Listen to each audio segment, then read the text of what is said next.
Hey campers, welcome to Bible Gems. Today we're going to be learning about Nebuchadnezzar's dream and how God used Daniel to witness to the king. Isn't that right, Julie? Julie? Julie? Whoa! Where am I?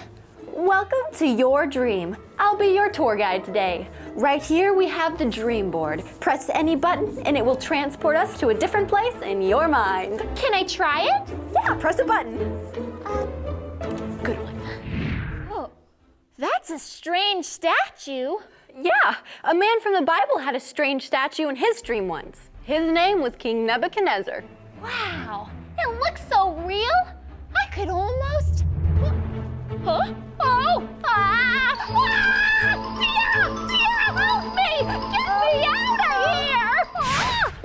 Oh, that was not a statue. I could have told you that. Let's try another place. May I have the greatest pleasure of introducing you to the King of Babylon. Your Majesty. Huh? Oh, not again! Oh! Julie! Hey, Julie! Wake up! They're about to start Bible Gems. Thank you all for tuning in. Have fun!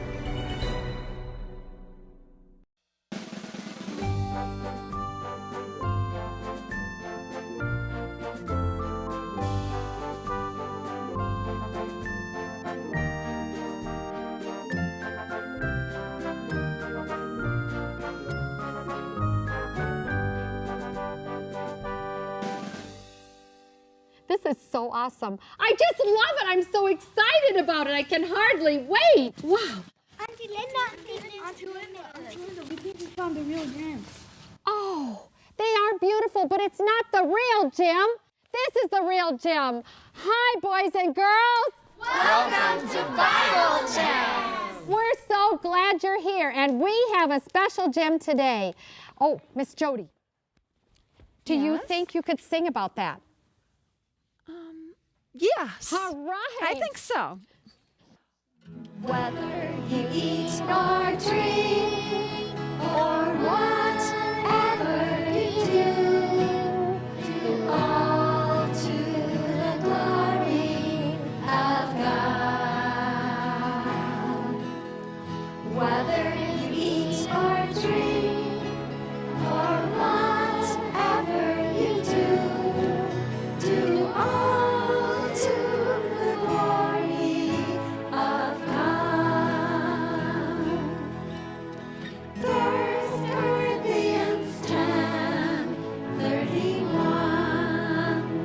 Awesome.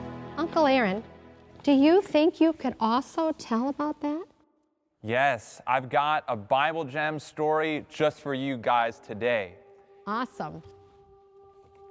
The story I'm telling today begins with the nation of Israel, and they continued to rebel against God to the point where God had to let them go, and God brought another nation, the nation of Babylon. And they came in and they destroyed Jerusalem, and they took with them many of the young princes and boys. How would you feel if you were taken away from home as a slave? How would you boys and girls feel? Would you feel good or bad? Bad. Daniel felt bad and he was sad. But he still had some friends that came along with him. Daniel's friends were Hananiah, Mishael, and Azariah. And once they got to Babylon, there the king's name, what was the king's name? Who knows the king of Babylon's name? Nebuchadnezzar. That's right, Nebuchadnezzar. You guys want to say that together? Nebuchadnezzar. Whoa, that's a long one, isn't it? Well, King Nebuchadnezzar was there, and he had a plan to change all of their names. So they changed Daniel's name to Belteshazzar, and the other three to, who knows the three Babylonian names? Right here. Shadrach, Meshach, and Abednego. That's right, Shadrach, Meshach, and Abednego. What they tried to do was to change their names and change their identities so that they would forget their God. They would forget their homeland of Jerusalem where they came from.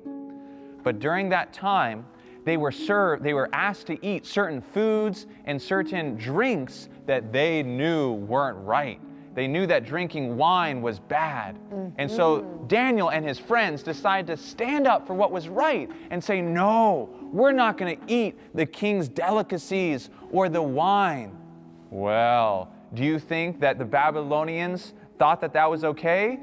No. They said, you need to eat this, or else you guys will look weak and it just won't be good.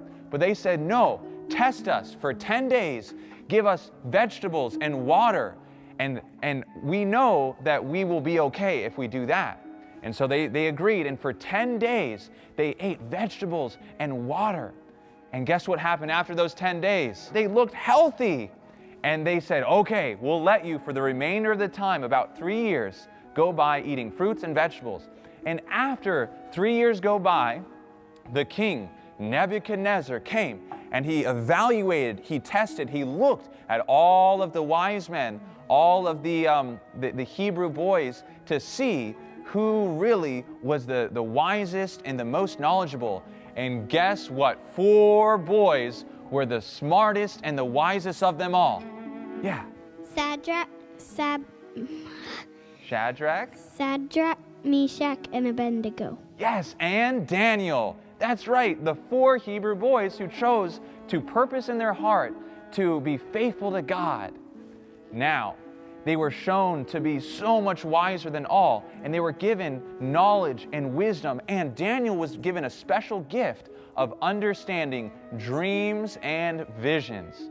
In fact, one night, King Nebuchadnezzar had a dream.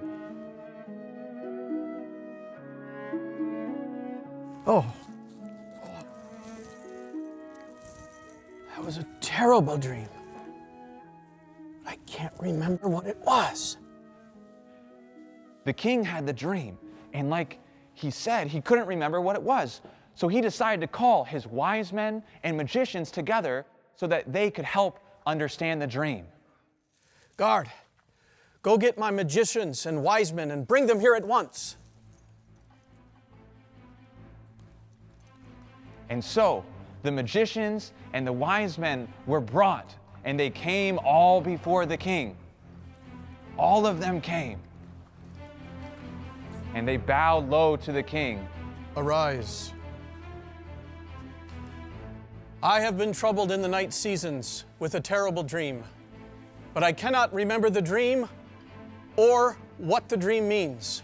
Tell me what I dreamt and give me the interpretation.